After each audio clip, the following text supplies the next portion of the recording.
Assalamu alaikum students, welcome to chemistry lecture of Jinnah Officer School. It's your chemistry teacher Hassan Mansoor. Today we will talk about physical properties of non-metals. First of all, we need to know what are non-metals.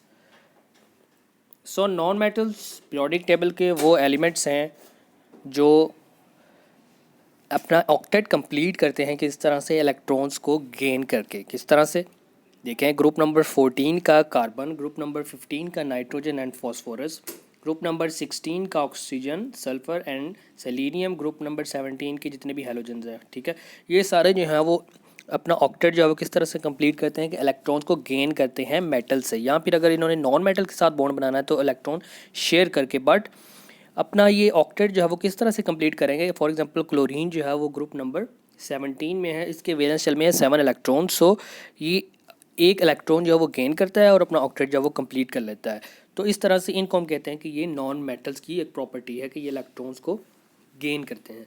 सो इधर हमने discuss करनी है इनकी कुछ physical properties.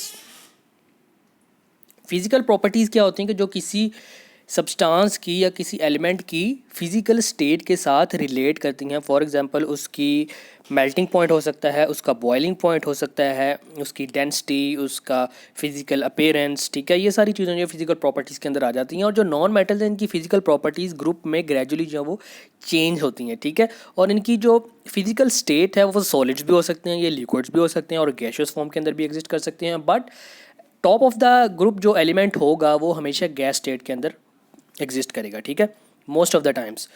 तो सबसे पहली property देखें कि ये जो नॉन मेटल्स हैं अगर ये सॉलिड स्टेट के अंदर एग्जिस्ट करें तो ये ब्रिटल होंगे। ब्रिटल का क्या मतलब है कि इनको इजीली जो है वो ब्रेक करवाया जा सकता है, इनको इजीली जो है वो तोड़ा जा सकता है, ठीक है। और इजीली इनको क्यों तोड़ा जा सकता है, क्योंकि इनके अंदर जो बॉन्डिंग होगी वो उतनी ज़्यादा स्ट्रॉन्ग नहीं होगी, ठीक है, जिसकी वजह से इनको इजीली ब्रेक करवाया जा सकेगा। नॉन मेटल जो हैं वो बैड कंडक्टर्स हैं। दूसरी प्रॉपर्टी कि ये बैड कंडक्टर्स हैं हीट एंड इलेक्ट्रिसिटी के। क्यों? क्योंकि मेटल जो थी उनके केस में हमने देखा था कि फ्री इलेक्ट्रॉन मौजूद था। अगर एक मेटल जो है वो फ्री स्टेट में है, यानी कि सोडियम फॉर एग्जांपल, वो अपना इलेक्ट्रॉन वैलेंस शेल का लूज़ कर देती थी और वो आयंस अगर आयन की स्टेट के अंदर चली गई है तो सोडियम आयन में क्या होगा, फिर फ्री इलेक्ट्रॉन जो है वो मौजूद होगा, ठीक है। तो पॉजिटिव न्यूक्लियाई के दरमियान जो फ्री इलेक्ट्रॉन्स होते हैं वो इस तरह से मौजूद होते हैं। इन फ्री इलेक्ट्रॉन्स की वजह से क्या होती है कि इलेक्ट्रिसिटी की कंडक्शन होती है या फिर हीट की भी कंडक्शन होती है। बट नॉन मेटल्स के केस में इस तरह की कोई चीज़ नहीं होती, फ्री इलेक्ट्रॉन्स नहीं होते, बल्कि इनको तो अपना ऑक्टेट कंप्लीट करने के लिए इलेक्ट्रॉन्स चाहिए। सो इनमें हीट और इलेक्ट्रिसिटी की कंडक्शन नहीं होती एक्सेप्ट ग्रेफाइट। ग्रेफाइट क्या है? ये कार्बन की एलोट्रोपिक फॉर्म है। कार्बन क्या है? ग्रुप नंबर 14 का एलिमेंट है जो कि नॉन मेटल है और ये उसकी एलोट्रोपिक फॉर्म है ग्रेफाइट, ठीक है। ग्रेफाइट जो है अब ये क्या होता है कि ये कंडक्शन करवाता है हीट की और इलेक्ट्रिसिटी की, ठीक है। क्यों? क्योंकि इसके अंदर जो बॉन्डिंग होती है वो इस तरह की होती है कि ये फ्री इलेक्ट्रॉन्स जो हैं वो उनको इलेक्ट्रिसिटी को कंडक्ट करवा सकते हैं, ठीक है। उसके बाद थर्ड प्रॉपर्टी है कि ये शाइनी नहीं होते, इनकी सरफेस जो होती है वो मेटल्स की तरह शाइनी नहीं होती है एक्सेप्ट आयोडीन। आयोडीन जो है ये एक नॉन मेटल है, हैलोजन है, बट ये क्या है कि इसकी सरफेस जो होती है वो लस्ट्रस होती है, मेटल्स की तरह ये शाइन जो है वो शो करती है। जिस तरह से आप इधर देख सकते हैं कि आयोडीन की सरफेस जो है वो शाइनी होती है, ठीक है। उसके बाद नेक्स्ट प्रॉपर्टी है कि ये सॉफ्ट होती हैं, इनकी जो फिजिकल स्टेट होती है वो सॉफ्ट होती हैं, यानी कि फिजिकल कंडीशन सॉरी जो होती है वो सॉफ्ट होती हैं। ये जिस तरह से मेटल्स के केस में हमने देखा था कि मेटल हार्ड होती हैं लेकिन नॉन मेटल सॉफ्ट होती हैं एक्सेप्ट डायमंड। डायमंड क्या है? ये भी कार्बन की एलोट्रोपिक फॉर्म है, ठीक है।